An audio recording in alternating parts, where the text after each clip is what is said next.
இன்னைக்கு என்னோட ஸ்டைலில் காலிஃப்ளவர் ஊத்தப்பம் எப்படி செய்கிறதுன்னு வாங்க பார்க்கலாம். கடாயில் 2 டேபிள் ஸ்பூன் எண்ணெய் சேர்த்துக்கோங்க. எண்ணெய் சூடானதும் இதில் கட் பண்ணி வச்சுருக்க ஒரு பெரிய சைஸ் வெங்காயத்தையும் சேர்த்து நல்லா வதக்கிக்கோங்க. ஒரு கொத்து கருவேப்பிலை சேர்த்து வதக்கிக்கோங்க. இது கூட ஒரு பெரிய சைஸ் தக்காளியும் சேர்த்து நல்லா வதக்கிக்கோங்க.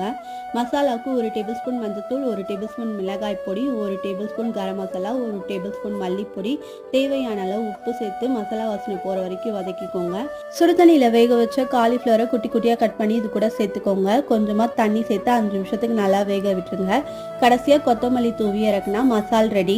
இப்போ தோசைக்கல் சூடு பண்ணி மொத்தமாக தோசையை ஊற்றி நம்ம செஞ்சு வச்சுருக்க காலிஃப்ளவர் மசாலாவை கொஞ்சமாக மேலே சேர்த்து நெய் இல்லை எண்ணெய் சேர்த்து 2 பக்கமும் திருப்பி போட்டு எடுத்தால் சூப்பரான காலிஃப்ளவர் ஊத்தப்பம் ரெடி. தேங்காய் சட்னியோட வச்சு சாப்பிட்டு பாருங்கள், சூப்பராக இருக்கும்.